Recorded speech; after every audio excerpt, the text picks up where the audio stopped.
Yes. Yeah, I have a friend who has cancer, or she had a cancer operation, and I've been sending her Reiki healing energy. But is there something I could also, that from your tradition, that should help her? Because she has a lot of scarring, and she wants to minimize the scarring. Okay, the question has to do with how to help somebody, in this particular case, with cancer. And we can help, but in our tradition, the tradition that I was taught, that we teach, we looked at the world in 4 different ways. And in these 4 different ways gave us 4 different ways to act. Now, one of these ways, the first way, is you treat cancer with radiation and chemotherapy, okay? Surgery, that's what we call first level action. And sometimes that's the thing to do, and it's very useful. But we're not limited to that. We have a second level where we work with what you might call telepathy and energy, and the Reiki falls into that kind of a category, and that's a good way to help too. Okay? But there are other ways. There's a third one, which we can call the symbolic level, or the shamanic level. It's where we work with symbols. And here is where we assume that we're all connected, and we assume that when we focus on someone with an intention, we can help that person. So one of the ways in which we teach, and here's a simple form of it, but quite effective, you would think of the person, and then you would ask whether you want to ask God or your inner self or your subconscious or her, that's entirely up to you. You ask for a symbol. And whatever pops up in your mind, you accept that as a symbol of her problem. So you say, this person has a problem, give me a symbol of it. So, for instance, if you think of her right now, and you ask inside for a symbol, because this doesn't have to take a long time, does anything come to mind? Well, the need, like she needs love. I realize that, but you want a symbol of that need. Like a heart or something. A heart? Okay, let's suppose you've got a heart. But you're also asking for a symbol of the problem itself, so how does that heart look? Does it look empty? Does it look gray? How does it look? Yeah, empty. Looks empty. Okay, so now you have a symbol of the problem. What you do then is you use that symbol with your creative mind, and you do something to fill that heart with love and fill it so much that it glows, like might be golden if you like that, or might be a bright, brilliant, healthy red. And you fill it and you make that just as strong as you can, and then you give that to her mentally. Right? Now, her body, her subconscious, her spirit will be aware of this gift. And she'll use it in her own way.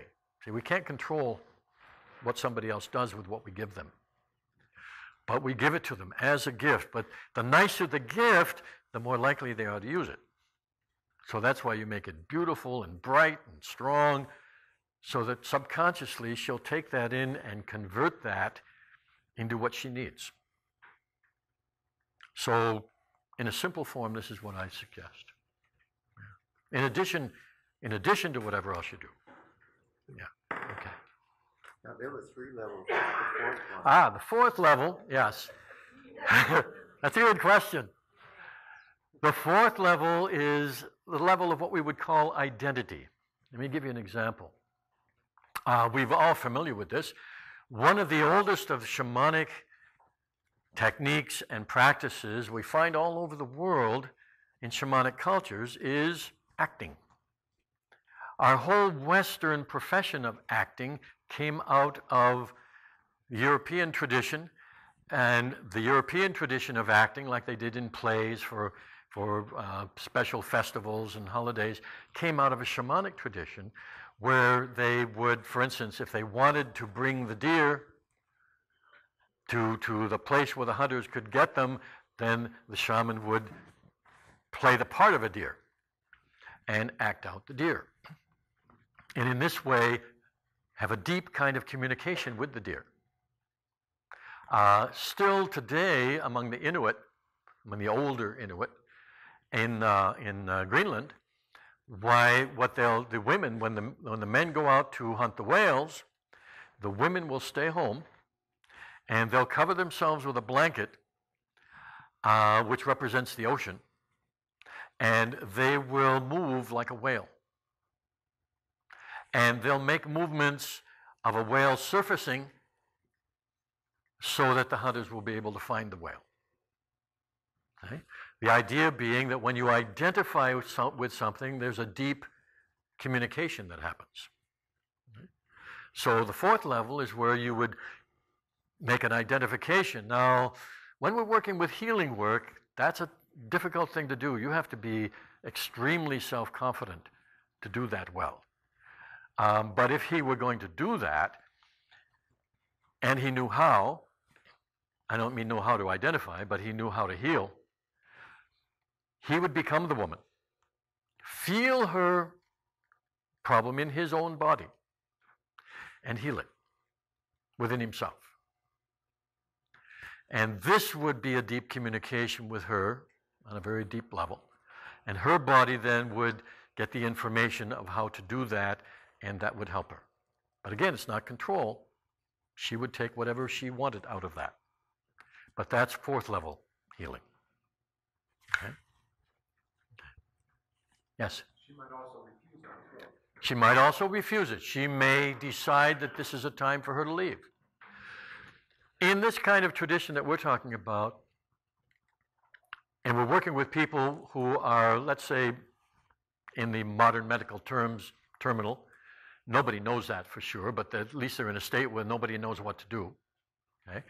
Our work and the traditional shamanic work and traditional healing work is to help get them into a state of harmony, a state where there's no anger and no fear, and a state in which they can then make the decision of what to do. They may decide to leave, they may decide to stay. We never know. We have a lot of cases where the plug has been pulled on somebody and they recover. Oh, thank God you got that plug out of here. And we never know the reason. Okay? So we don't assume that we are the ones who know what that person's life path is going to be. We can always help by helping them reach a state of harmony so that they can make a choice that is not based on anger or fear. That's what we do. And then we trust them to make the right choice.